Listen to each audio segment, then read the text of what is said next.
And 10 minutes of questions. Over to you. Well, I think that the start, we didn't come here with a presentation because we actually wanted to hear what you thought of what we presented. The first thing that we're going to say is we're not presenting this is a building we're going to end up with. We don't know exactly what you want to end up with. What we did while we're doing this competition entry is what conditions you have and what you set out in the brief, what are the considerations on site you currently have, and the capacity of the site, what it can actually contain.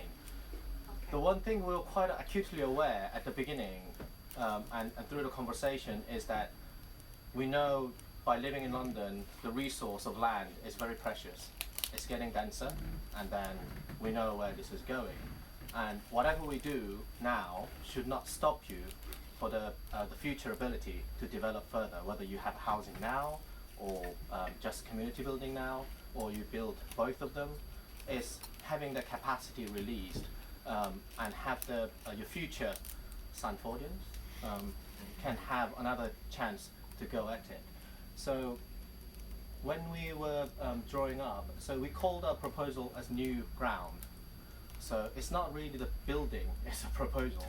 We're proposing infrastructure, and we're going to go through the method and how much things actually cost in the process, because we thought it's quite important to agree what kind of process we'll go through, how we're going to find your needs now, and how much of the work that you require to do next few years, and how it can unfold.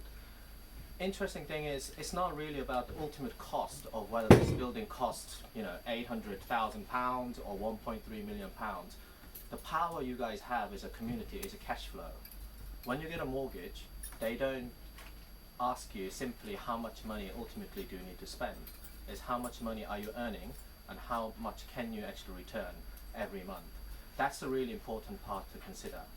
In terms of architecturally, we proposed the L shape of a building envelope that you can actually build, because we looked at the site capacity, where the sunlight is coming in, what your concerns are, and we defined the edge between the Coldblow Lane and Sandford Street, and tried to make that corner more strengthened.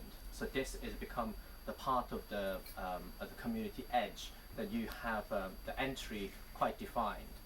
How we've broken down on the ground floor is something that you can build over a period of time if that's your wish, and above that is we identify the area that you can build housing on the top of that. Again, if you are to not go with the housing, then you can have more community space to begin with. So for example, the new ground might have the quite large hall in the slab on the first floor, then you can have a second floor within the community hall. That might become first. So you can't quite see it. So the other one, the full. Turn the light. Oh, that's nice. Yeah.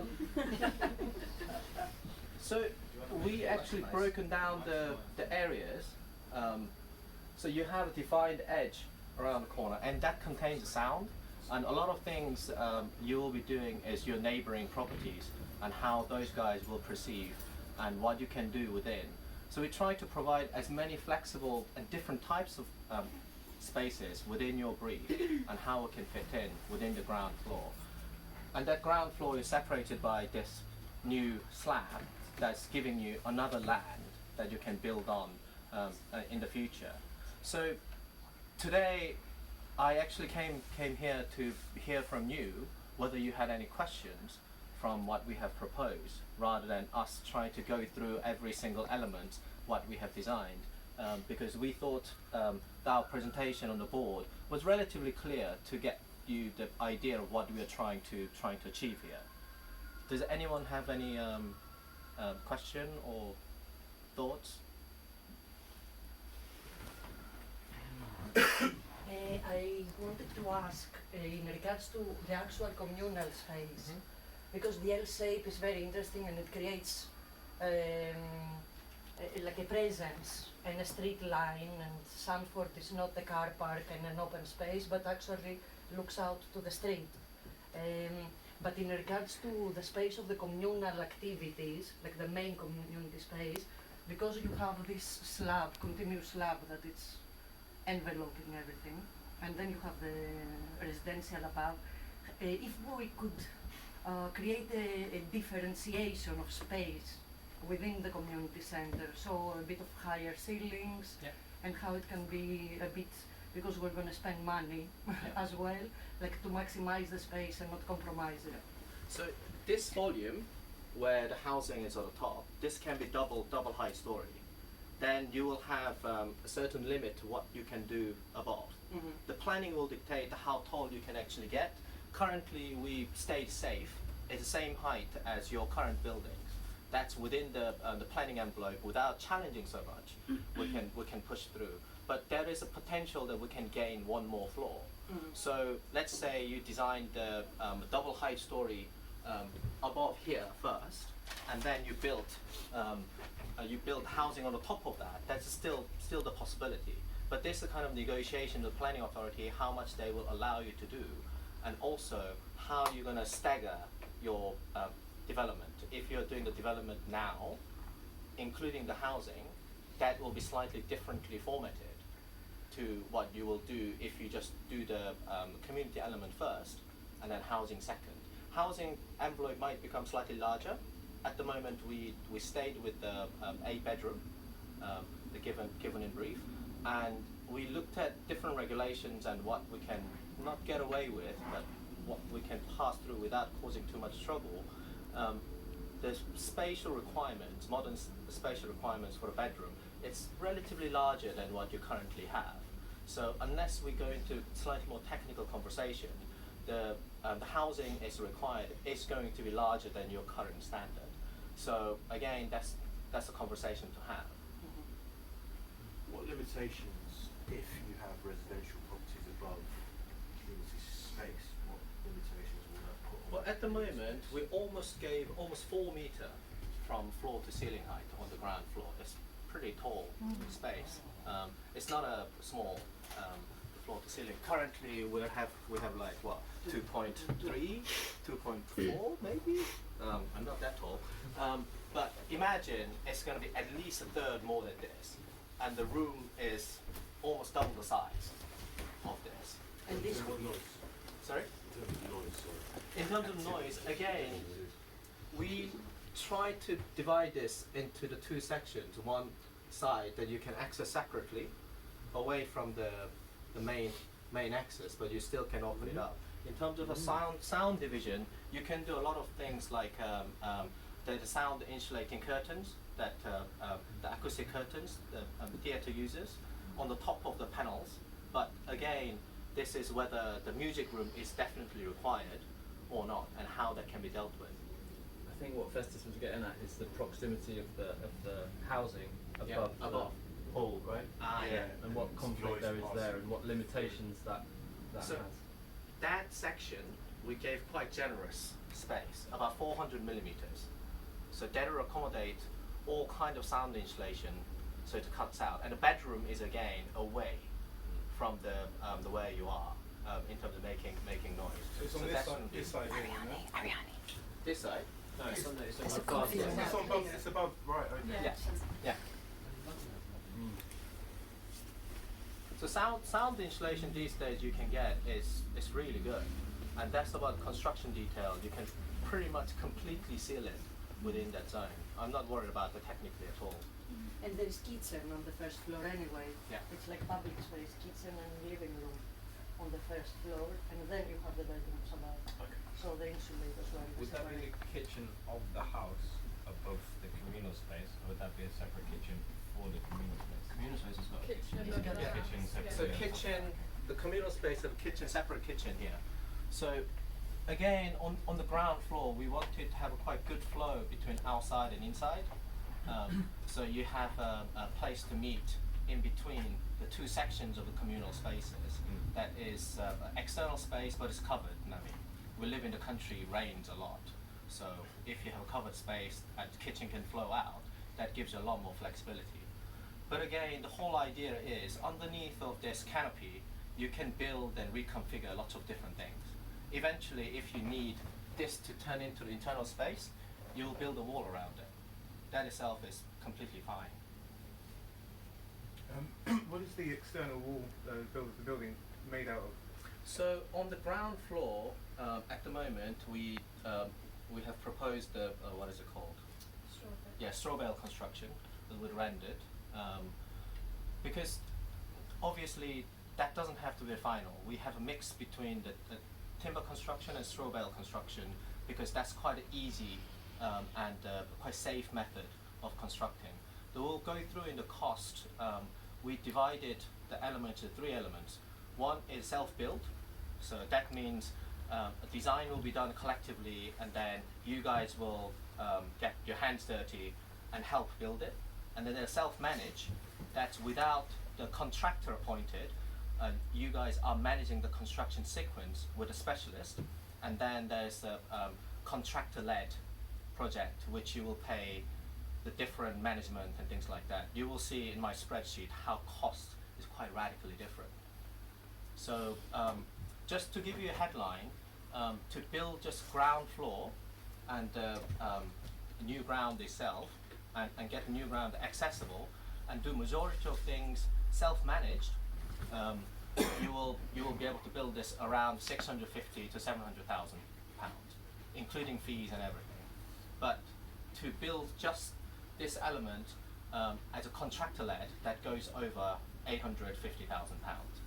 So including housing, if you manage most of the process internally and it becomes self-managed project, we can build it around 1.35 million, just under it. But if you go full-on contractor-led project, it's well above 1.65 million pounds. So I will go through with your spreadsheet. So that's why I wanted to have a conversation.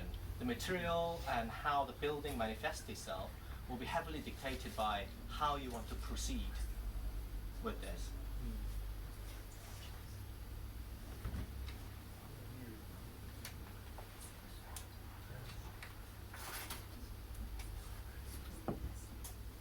And that is obviously, conversation about whether you want bedroom on the east side, bedroom on the west side.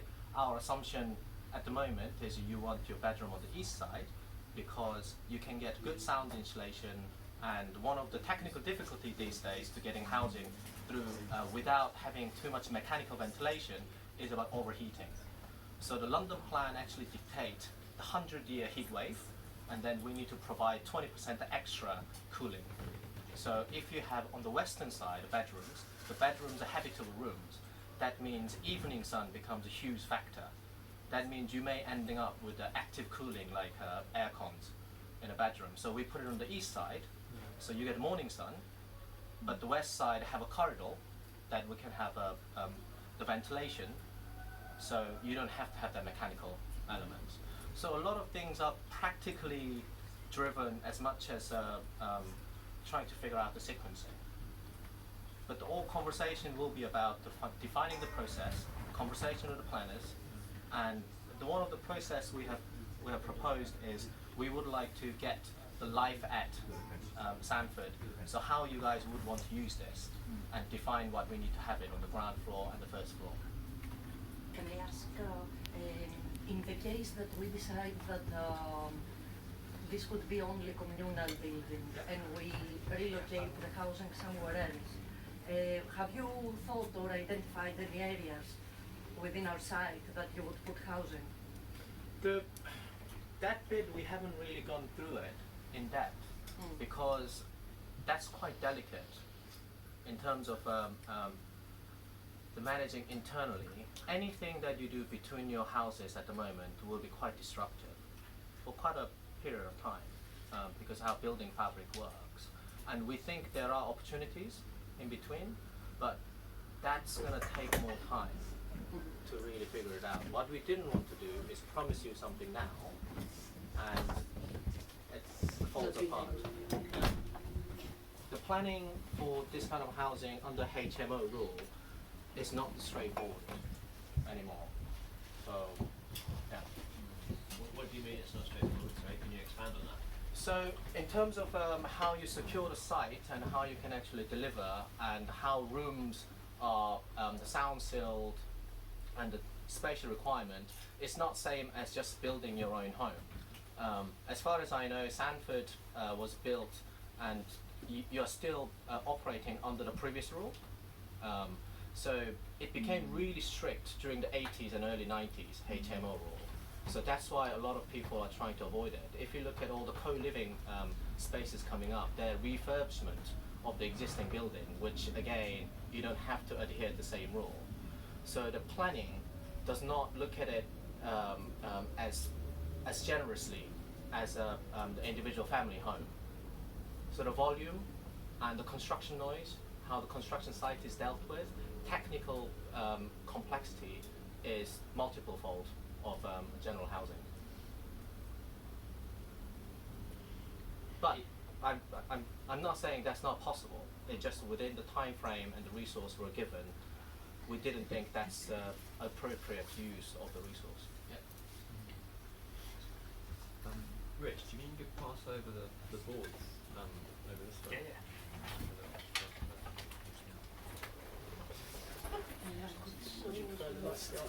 Could you turn the lights on, maybe? Yeah. So shall we? Do you want me to go through kind of like a costing sheet? So Yeah, that'd be great. yeah.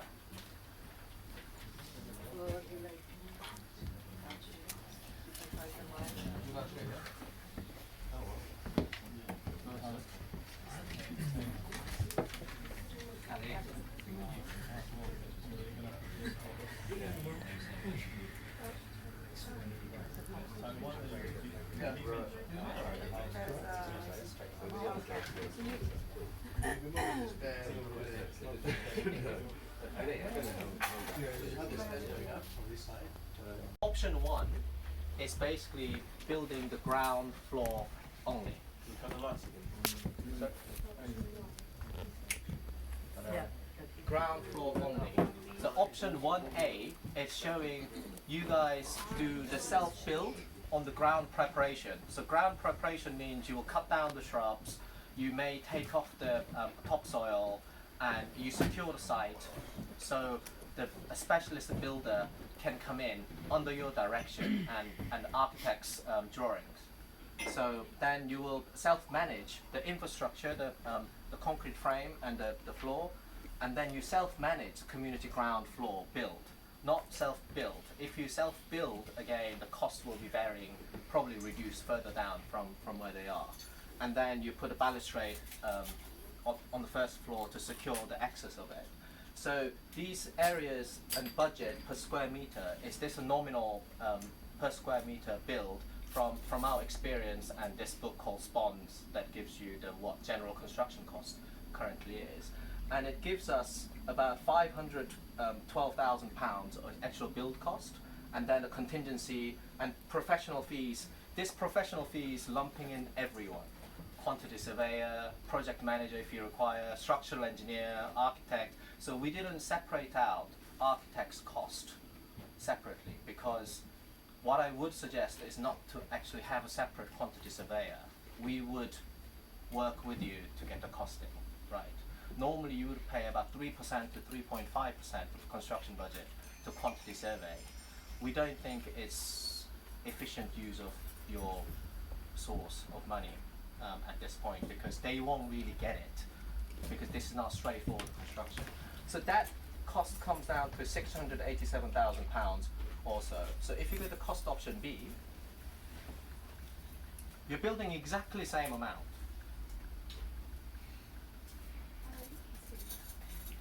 But you commission this through main contractor.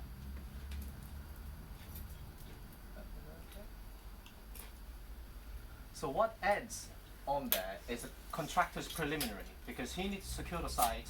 You'll be paying him or her, their company, every week. We think this building can be done around within 24 weeks. And that itself, the site setup and the management is £72,000. And then contractor will charge you profit, roughly around 8% around this construction requirements. So that's already giving you extra £110,000 if you don't manage. So you're building exactly the same thing, but managed differently. You take a different type of risks and it becomes just under 800,000. It's building exactly the same amount, volume-wise. Yeah. And then if you go to option 2A, Yeah. Oops, this one. yeah. Where doesn't remember?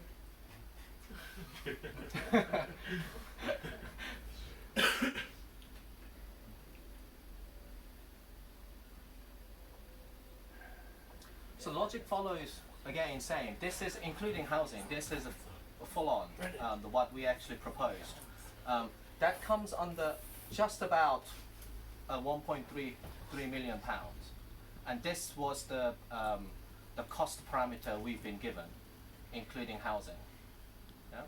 And in order to achieve that, you'll be self-managing a lot of the build. I mean, I say self-managing. That means you don't have the main contractor doing everything for you, site security and the holding the deposit, the payment. You would be asking your own plumber, electrician, general contractor, groundworks, separately coming in, and we would be helping you to manage the process. So Alice here, that works with us, she's relatively local, well, Camberwell, not quite a local. She has managed this process, similar process. Do you want to talk a little bit through that? Yeah, so I think what is important about these spreadsheets is that when we're basically trying to give you some options of how you can deal with these big costs of like contractors and stuff. And I was working on a project before I joined Studio Weave called Blue House Yard, which is in Haringey, and we actually decided to run that on site and do the build ourselves and manage the build. So I trained as a site manager to do that. And although like it's not on a, because this isn't on the scale of a massive development, we're in the range of being able to do things and kind of procure the process differently.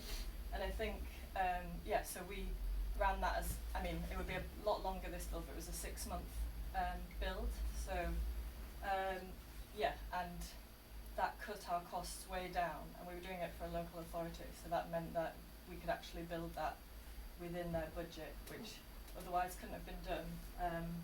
So I think, yeah, it's kind of good to assess all these different options.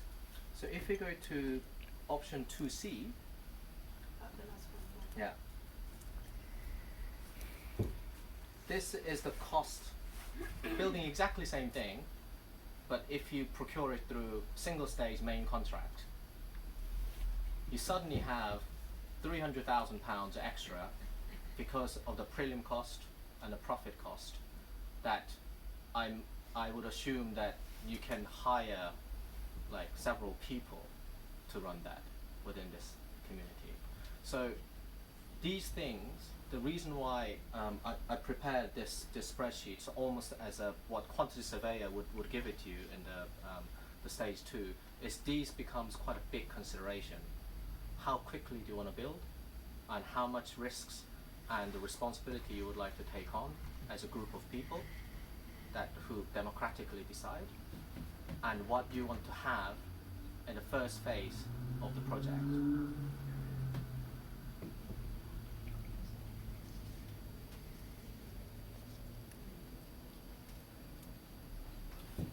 We've got like 7 or 8, maybe 10 minutes left. How do you feel like we should? Are there any main questions that we've got? Oh, well, Sorry. oh, a bit quiet, but no, those are the questions at the back there. All right, Some people at the back. Yeah. Okay, gentleman in the yellow jumper there. Yeah, that's me. What's the fallback mechanism in case of, let's say we want so much responsibility, but actually we can't do it, or we need a bit of help? Is there like a fallback mechanism? Well, that's why we're proposing within all this cost, even you are doing the self-managing process, we will be able to help you within the envelope, that professional fee. So that professional fee, we'll be using it very efficiently, I guess, because we know what skills that you guys have here, and we'll align all those as much as possible, and we will draw out the construction process, and the design process will follow through that. So it can't be really separate. Yeah, well, I just wanted to ask about the costs because we don't have all this money, so Yep. part of our plans was to get a mortgage. Yep. So I wonder whether the lending institution will change their conditions based on whether we self-manage or not, because otherwise they don't want to see the project fail.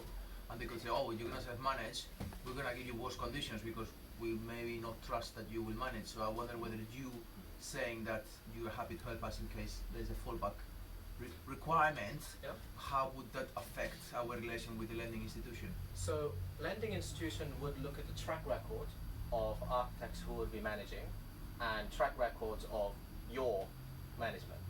And to be honest, I don't think there will be a huge problem if we say this will be self-build project as a group of people. They shouldn't have problem. The fallback position there is getting a construction manager.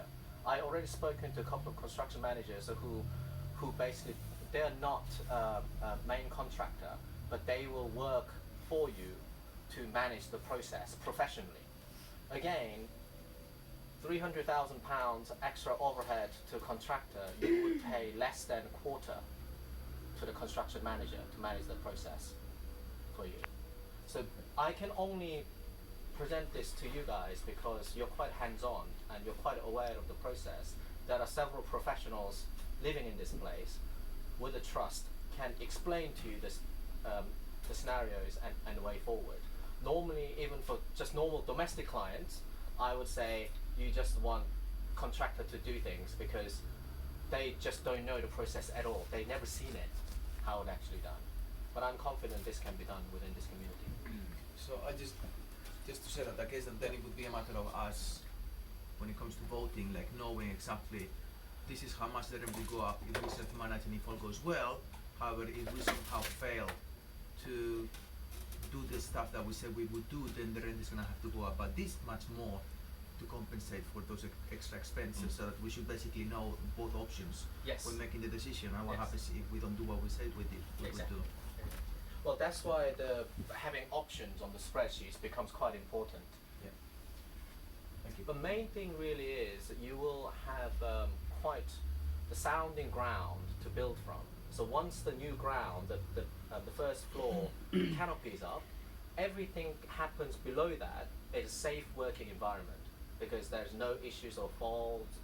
It's within a ladder, so a lot of them it can be literally self-built. The tricky elements will be housing on the top because that will require the higher level of skill. Again, that's the cost option 2B. If you commission just that bit only, once the ground is up, you get the main contractor in. How much extra you will gain in there?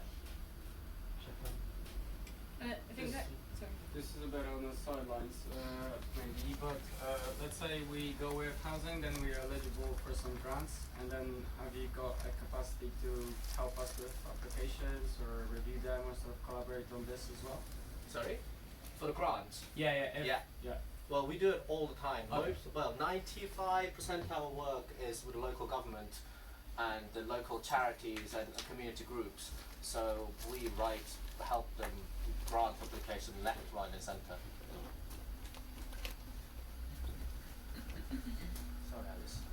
Oh, I was just gonna say about because I think sometimes when you say the word self-build, you imagine like you're out there with your hammers building every day.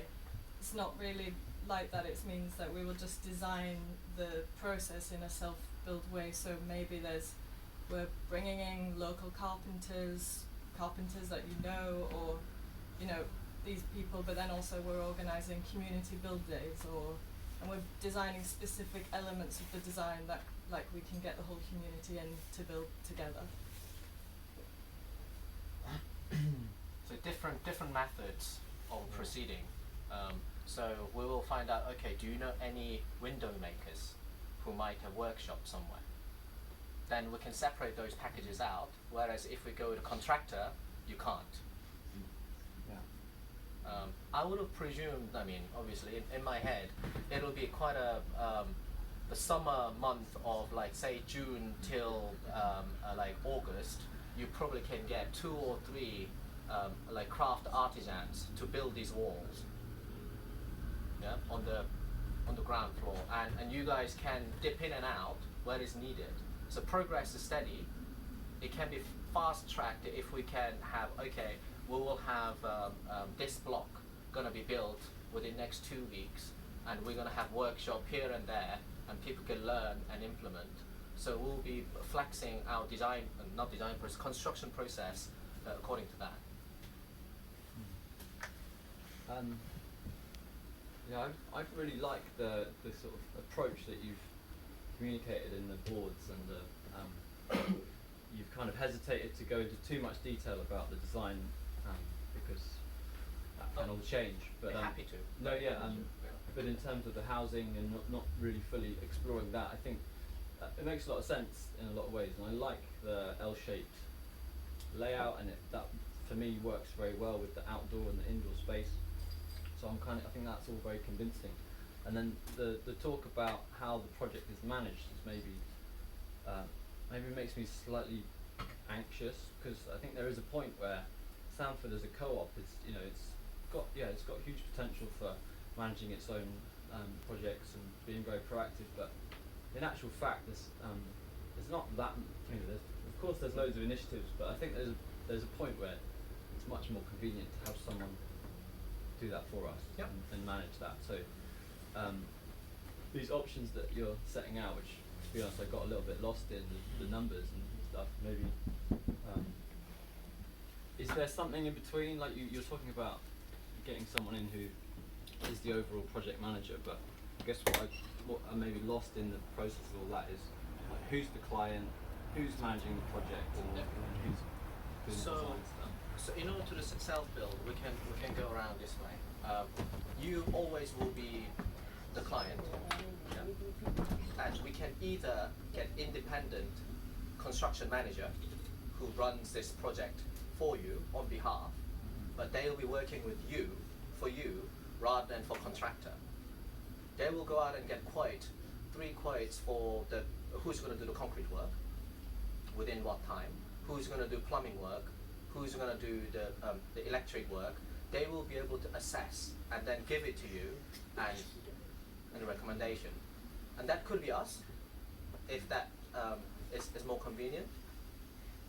So you don't have to really manage, it's just the process is different. So normally, this is very unfortunate, the construction industry contract is set up is quite adversarial. So you have client, and then you have main contractor. The main contractor will take on all the liability. This is again quite a funny thing. You won't be able to really sue them properly, because their company setup is if they get sued, they will just flip it and go, do something else. So you don't actually, no one's actually holding the liability. You as a client ultimately will hold the liability. The biggest part really is how quickly something needs to be built, and whether there is someone you can finger point in the end, but can't quite get the money back, because it's the process become a lot more costly to pursue that kind of element. So this is small enough, but big enough to perhaps have an independent construction manager that are working on behalf of you guys, work with us. That means we can work with you rather than being independent voice, because architects suddenly become independent voice when there's a contract, because client and main contractor, and we have to be independent voice as a contract managers. So we'd rather be working with you to deliver what you want, but we're all sharing the liability and the risks.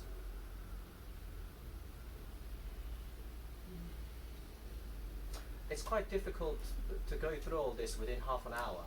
Obviously, today what we wanted to talk about is really about the process of this, because once we understood this, then we can talk about the design, because then we know the parameter of the design. Something we really wanted to avoid is this wall is going to be made out of this, that volume is going to be this exactly, and that's the design, because it will change. When we speak to the planners, depending on the planning officer, this will change. So the early consultation with the planning officer, I think David Lloyd lives here, right? Yeah. Yeah. I only found that out just the other day because Chris Lloyd, who is the planning advisor, I've been known like a decade, David's brother. It happened. So I got text from Chris saying, "Oh, I heard you're doing something with a Sanford." Anyway, so you have a lot of connection that we can actually utilize. So Chris agreed that he will be able to help us in terms of like planning. I mean, he knows this place very well. So you know, yeah. We're at about time, but anyone got any other questions? If you have any design question, then yeah, happy to answer. The only thing I wanted to ask, I mean, just a sort of technical, is the duration of each project, in terms of just so I can put this in the middle. So I didn't give a particular duration on a lot of self-managed option because that's really flexible. Normally, main contractor will want to do it as quickly as possible and move because that means their profit is the most. I assumed that if you just do the ground floor of the current design, that it will take about 24 weeks, 24 to 28 weeks, depending on how we actually stagger it. And the full whack and option 2C, I think I gave it 36 or 38 weeks. Could we just have a look, 2C? Oh, so it's just left.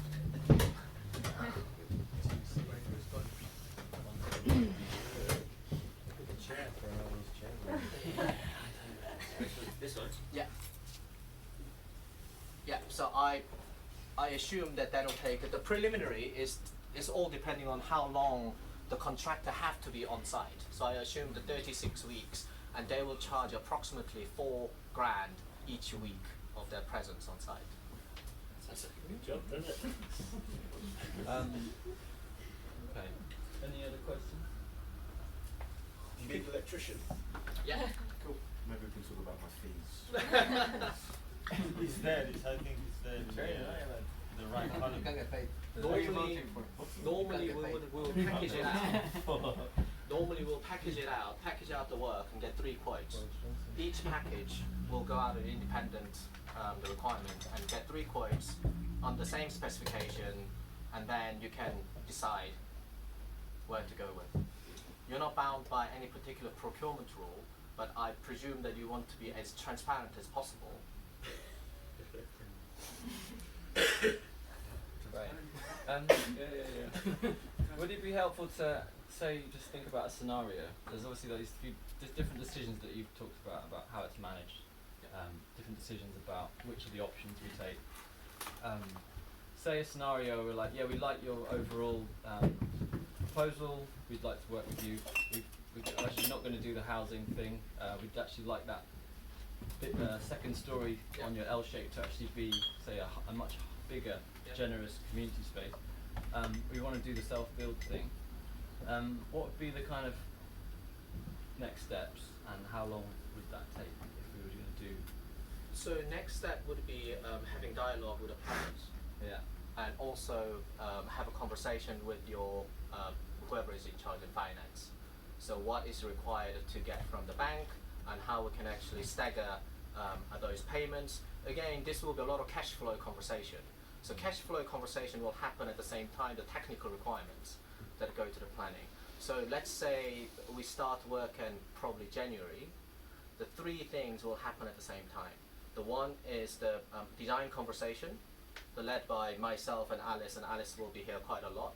This is what you actually want within your group of people. Second is technical conversation with the structural engineer, planners, and what is possible, what is not possible. We'll do the soil testing, surveys, all that kind of stuff to satisfy the planning. And then the third, all 3 of them very important, the finance conversation, how this is going to be financially managed, and what's our baseline, what's the top line, and what's the cash flow is going to look like. And that process can be as short as 6 months, can be as long as a year, but I don't see any longer than that, to be honest. So starting the process now and then having those things go on in January, then you're looking into like the majority of the build next summer. Or But if you want to do self-build, a lot of ground floor, I would say let's get a new ground set up within next year, and then following year we'll do the build below. We'll fill in, but it depends on how much you want to build with your hands. so what would occupy it on the ground floor in the meantime? Just open outdoor space. Oh, you will start to do the gardening stuff. Right. So you're basically building a platform, and for a year it's just garden. No, so if we get planning by, let's say, next year end of summer, because planning will take some time, to 12 weeks from the submission day. So if you started to build a ground, say from September, I would presume that'll take between 12 to 15 weeks, and then you will start the ground floor build is coming spring. So by next winter, you will have the new ground ready with all the requirements in terms of infrastructure.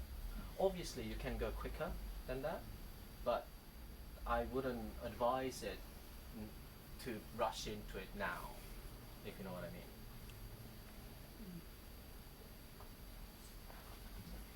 Cheers. Other questions? Yeah. Thank you very much.